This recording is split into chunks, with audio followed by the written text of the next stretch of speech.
사랑하는 성도 여러분, 안녕하십니까? 2026년 5월 1일 금요일 새벽 예배를 살아계신 하나님께 드리도록 하겠습니다.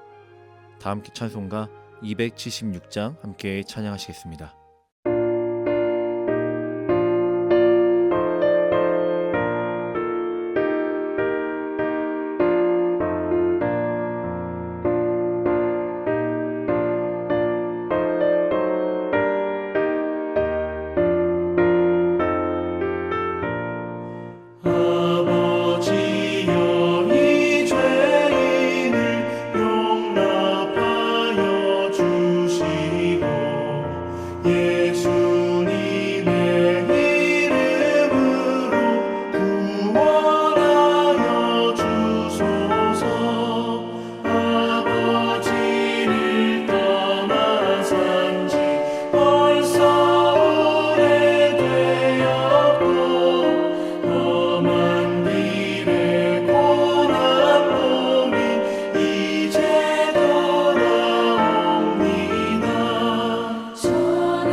아멘. 오늘 함께 나눌 말씀은 룻기 1장 1절부터 14절까지의 말씀입니다. 사사들이 치리하던 때에 그 땅에 흉년이 되니라. 유다 베들레헴의 한 사람이 그의 아내와 두 아들 데리고 모압 지방에 가서 거류하였는데 그 사람의 이름은 엘리멜렉이요 그의 아내의 이름은 나오미요 그의 두 아들의 이름은 말론과 기련이니 유다 베들레헴 에브라 사람들이었더라. 그들이 모압 지방에 들어가서 거기 살더니 나오미의 남편 엘리멜렉이 죽고 나오미와 그의 두 아들이 남았으며 그들은 모압 여자 중에서 그들의 아내를 맞이하였는데 하나의 이름은 오르바요 하나의 이름은 루시였더라. 그들이 거기에 거주한 지 10년쯤에 말론과 기련 두 사람이 다 죽고 그 여인은 두 아들과 남편의 뒤에 남았더라.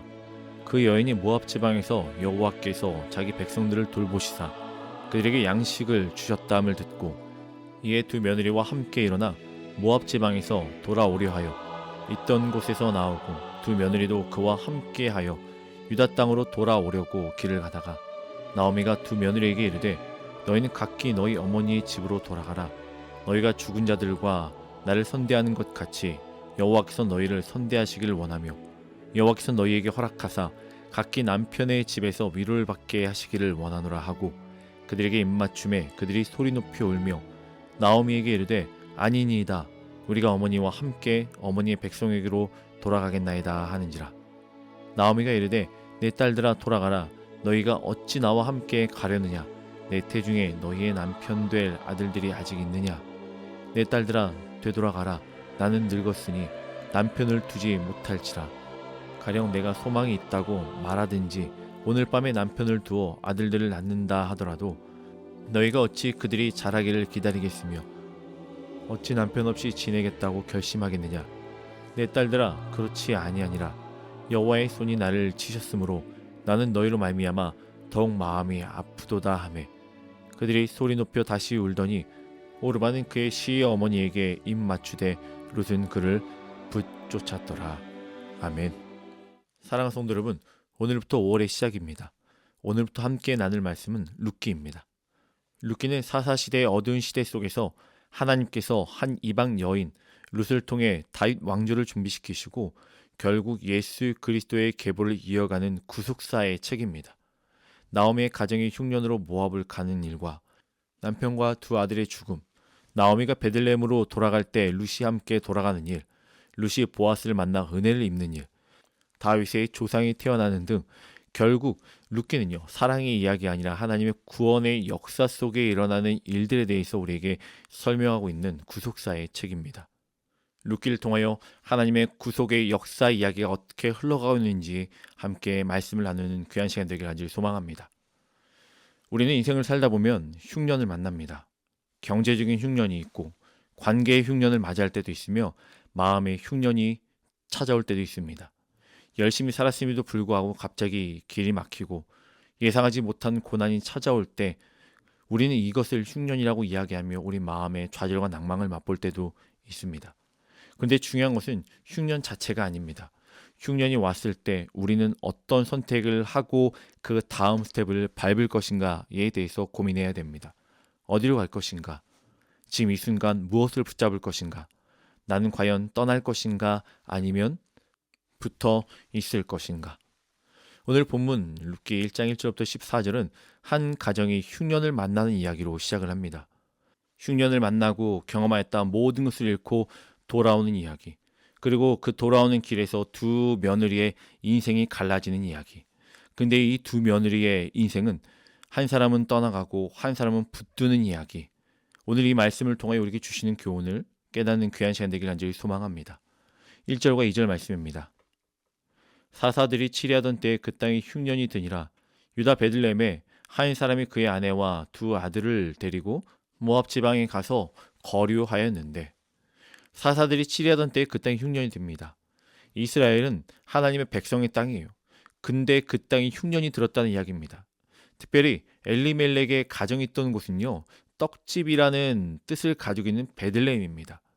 그런데 그 떡집에 지금 떡이 없다는 것, 즉 흉년이 들었다는 이야기를 지금 우리에게 하고 있습니다.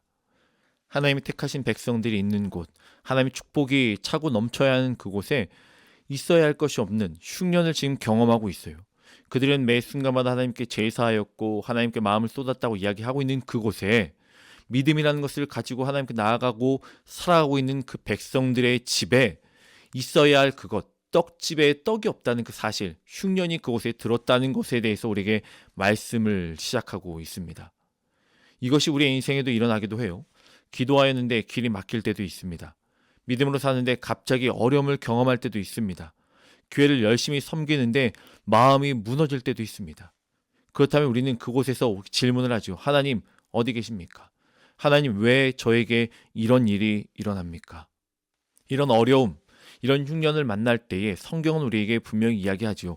이 흉년과 어려움을 경험하는 때라고 하여서 하나님이 계시지 않는 것이 아니다. 흉년은 때로 하나님께서 우리를 깨우시고 우리를 돌이키게 하는 하나님의 은혜의 과정이라는 것이에요. 흉년이 끝이 아니라 하나님께서 새로운 일을 시작하시는 통로가 될 수 있다라는 것에 대해서 이 모든 것이 전적인 하나님의 계획 가운데 있다는 것을 우리에게 말씀을 통해서 계속하여 언급하여 주고 있어요.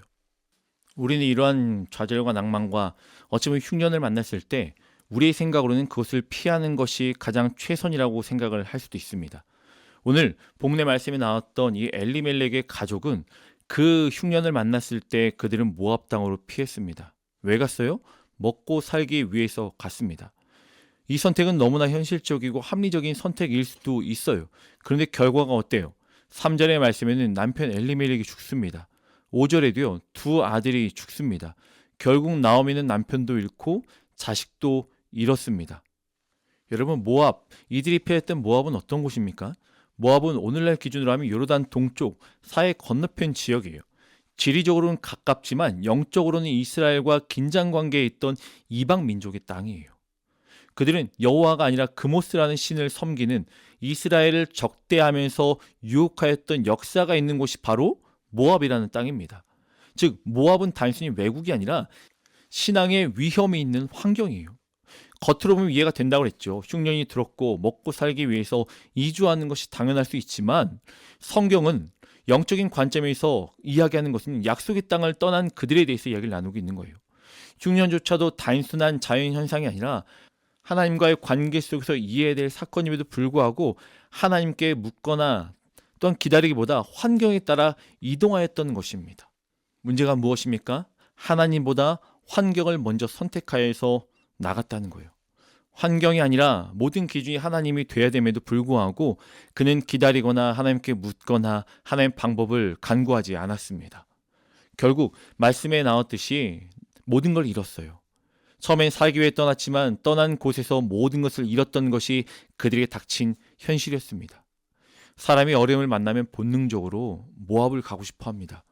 모압은 하나님을 의지하는 자리이기보다 내가 계산하고 내가 해결하려는 자리로 이야기가 나와요.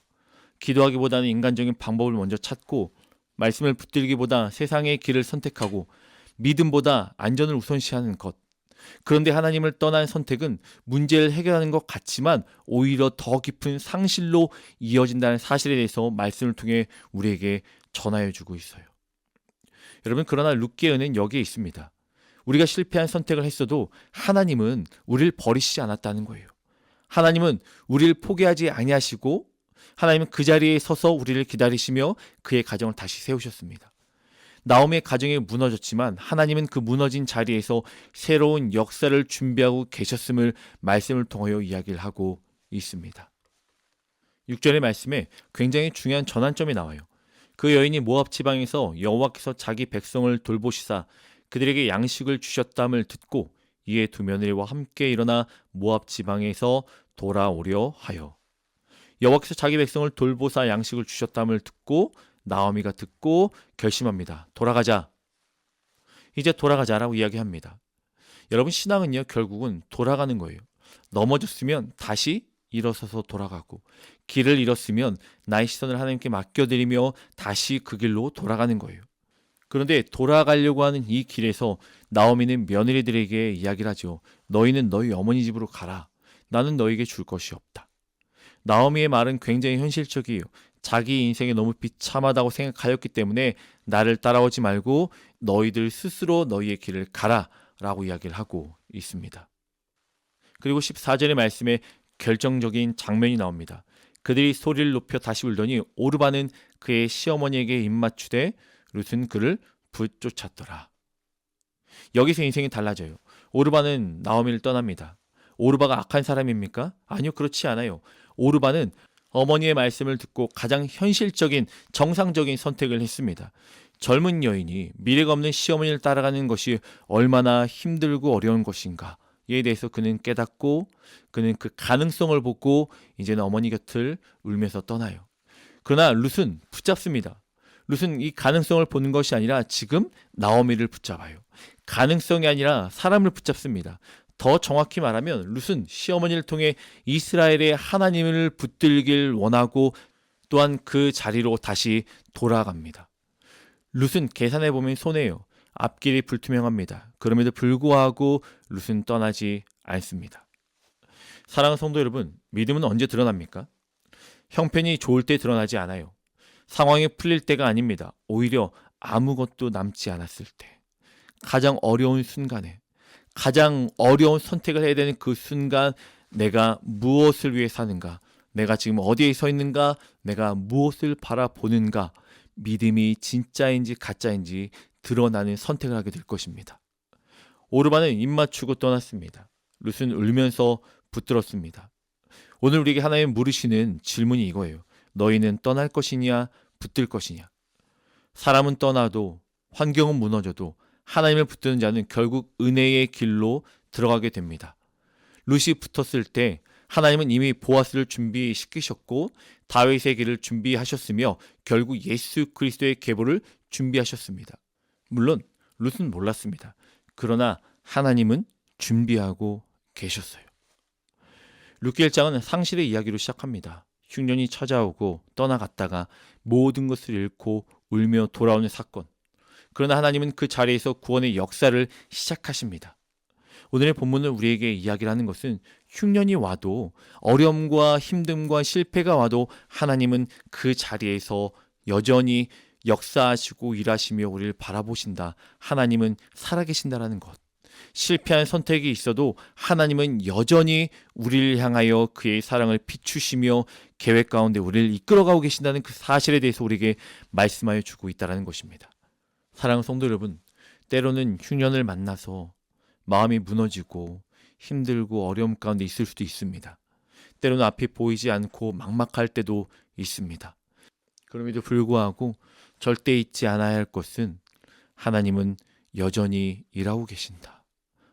우리를 향한 사랑은 변함 없으시다라는 그 사실을 기억하며 떠나지 말고 붙들고 하나님께 더욱더 한 걸음 더 나아가게 힘쓰며 쓰는 성도님들 되길 간절히 소망합니다. 사람이 아니라 하나님을 붙드세요. 환경이 아니라 말씀을 붙드시길 바랍니다. 감정이 아니라 믿음으로 신앙의 고백의 삶을 살아내는 사랑하는 성도님들 되시길 간절히 소망합니다. 룻이 붙어있을 때 하나님은 그에게 새로운 길을 열어주셨어요. 오늘도 하나님을 붙드는 자들을 통하여 하나님의 구원의 역사를 이루어 가실 것입니다. 사랑하는 성도 여러분, 믿음은 떠나는 것이 아니라 끝까지 붙드는 것임을 기억하여 주님께 붙어있는 성도가 되기를, 어떤 상황 환경이 있어도 하나님 앞에 살겠노라고 그런 인생의 결단과 고백이 우리의 입술을 통하여 삶을 통하여 드러내는 귀한 한 날 되시길 주님의 이름으로 간절히 축원합니다. 함께 이 시간 기도하겠습니다. 우리 너무너무 사랑하시는 하나님 감사합니다. 우린 연약합니다. 또한 부족합니다. 그리하여 우리가 감당할 수 없을 만한 흉년을 만났을 때, 또한 넘어졌을 때 하나님 어찌할 바를 알지 못합니다. 이런 저희에게 지혜를 더하여 주셔서 사람이 아니라 하나님을 붙들길, 환경이 아니라 말씀을 붙들며 또한 감정적인 것이 아니라 믿음을 붙들고 살아가기에 저희의 삶을 온전히 내어드리기에 힘쓰며 애쓸 수 있는 저희 삶이 될 수 있도록 인도하여 주시옵소서. 믿음은 떠나는 것이 아니라 끝까지 붙드는 것임을 기억나게 하여 주셔서 예수 그리스도 한 분만을 붙들고 이 땅 가운데 승리함으로 평안함으로 살아낼 수 있도록 인도하여 주시옵소서. 모든 영광 주께 돌립니다. 사랑합니다. 예수님의 이름으로 기도합니다. 아멘. 우리 사랑하는 성도님들, 오늘 하루도 주님을 붙들고 온전히 하나님의 계획하심을 기대하며 승리하며 감사와 평안함으로 살아내길 간절히 소망합니다.